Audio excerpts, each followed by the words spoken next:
I'm from up north. I live in Kanyaksuk, Pine Bay. Beauté boréale, c'est une série d'entrevues que j'ai faites avec des femmes inuits qui vivent dans la rue à Montréal.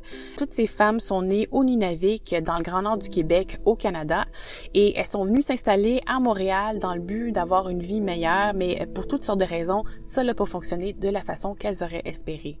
It's hard living in the city, especially living in the streets. It's hard. J'ai une affection particulière pour la culture inuit parce que mon garçon le plus jeune, c'est pas mon enfant biologique, c'est un Inuk qui vient du Grand Nord du Québec. Et j'ai dit Inuk parce que Inuk c'est au singulier et Inuit c'est au pluriel dans la langue Inuktitut.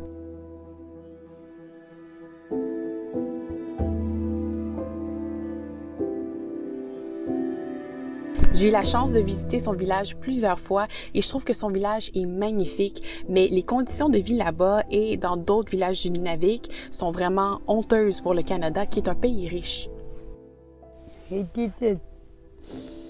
That's why I haven't gone back up north.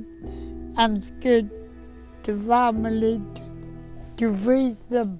Ils ont la difficulté à avoir accès à suffisamment d'eau potable et ça a un impact sur la santé, sur les services éducatifs et parce qu'ils sont dans une région éloignée, le coût de la vie est incroyablement élevé, surtout pour une région où il n'y a pas ou peu d'opportunités économiques. Ils dépendent beaucoup de l'aide gouvernementale parce que leur mode de vie traditionnel a été arraché à travers la colonisation, la relocalisation forcée, les écoles résidentielles. C'est quand on considère tous ces éléments-là, ça aide à avoir une perspective plus empathique envers les problèmes de consommation, les problèmes d'alcoolisme, les problèmes de violence qui affectent beaucoup des communautés dans le Grand Nord du Québec. My first time seeing drunks, I was scared. I hid under the table. Yeah. Ça fait quelques années que j'ai eu l'idée d'interviewer des femmes inuites qui vivent dans la rue à Montréal. J'ai été inspirée par la chaîne YouTube Soft White Underbelly, où est-ce que le photographe Mark Laita y interviewe des personnes qui vivent dans la rue sur Skid Row à Los Angeles.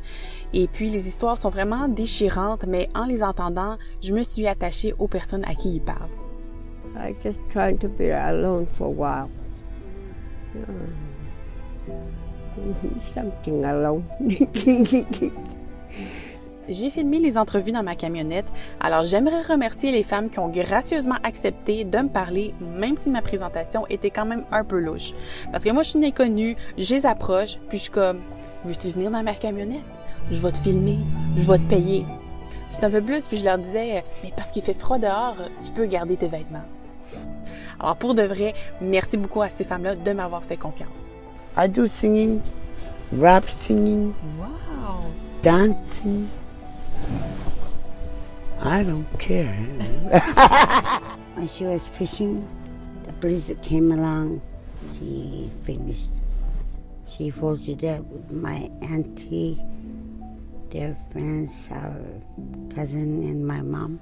La Journée internationale de la femme, c'est une journée pour célébrer les femmes et leur chemin parcouru. Et à travers les entrevues de Beauté boréale, je voulais mettre en lumière des femmes qu'on oublie pour qu'on puisse remarquer la beauté de leur force intérieure.